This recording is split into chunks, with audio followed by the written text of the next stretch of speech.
Halo, perkenalkan nama saya Makrina Felixia Prada dengan NIM 22011140136, kelas 3B, Program Studi Pendidikan Guru Sekolah Dasar, Fakultas Keguruan dan Ilmu Pendidikan, Universitas Nusa Cendana Kupang.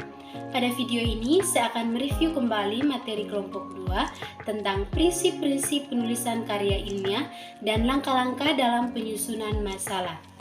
Baik, yang pertama kita masuk pada konsep karya ilmiah.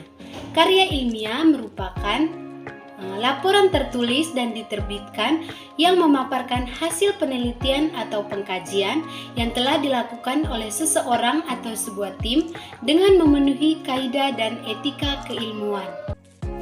Yang berikut kita masuk pada prinsip-prinsip penulisan karya ilmiah. Yang pertama, kejelasan. Suatu karya ilmiah harus konkret dan jelas. Artinya, suatu karya ilmiah harus mudah dibaca, mudah dipahami, dan tidak menimbulkan kekaburan dan tidak bermakna ganda. Yang kedua, ketepatan. Suatu karya ilmiah menjunjung tinggi keakurat. Hasil penelitian ilmiah dan cara penyajian hasil penelitian ilmiah harus akurat, tepat, dan memuat gagasan-gagasan yang dimaksud peneliti. Yang ketiga, keringkasan. Suatu karya ilmiah harus ringkas.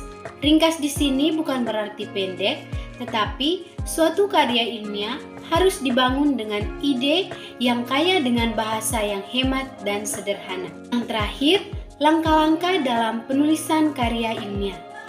Langkah yang pertama, persiapan. Pada langkah ini ada 3 bagian penting, yaitu bagian pertama, pemilihan topik. Pada pemilihan topik ini, penulis memilih topik karangan yang dirasa menarik dan dikuasai oleh penulis. Bagian yang kedua, menentukan judul. Judul yang dipilih ini nantinya mewakili keseluruhan isi karangan. Maka dari itu, judul harus dirumuskan dengan jelas sehingga dapat digunakan untuk membuat rancangan karya ilmiah. Bagian yang ketiga, membuat kerangka karangan. Kerangka karangan dibuat untuk dijadikan acuan pada proses penulisan karya selanjutnya agar karya ilmiah yang dihasilkan runtut dan teratur. Langkah yang kedua, pengumpulan data. Tahap kedua setelah persiapan adalah tahap pengumpulan data.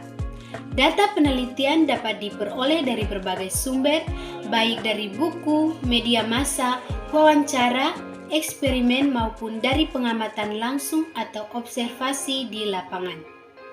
Langkah yang ketiga, pengorganisasian dan pengonsepan. Pada tahap ini, data yang telah diperoleh diseleksi terlebih dahulu. Data-data tersebut dipisahkan mana data yang baik dan mana data yang kurang baik. Langkah yang keempat, pemeriksaan atau penyuntingan konsep. Dalam tahap ini dilakukan pemeriksaan terhadap pengonsepan yang telah dibuat sebelumnya.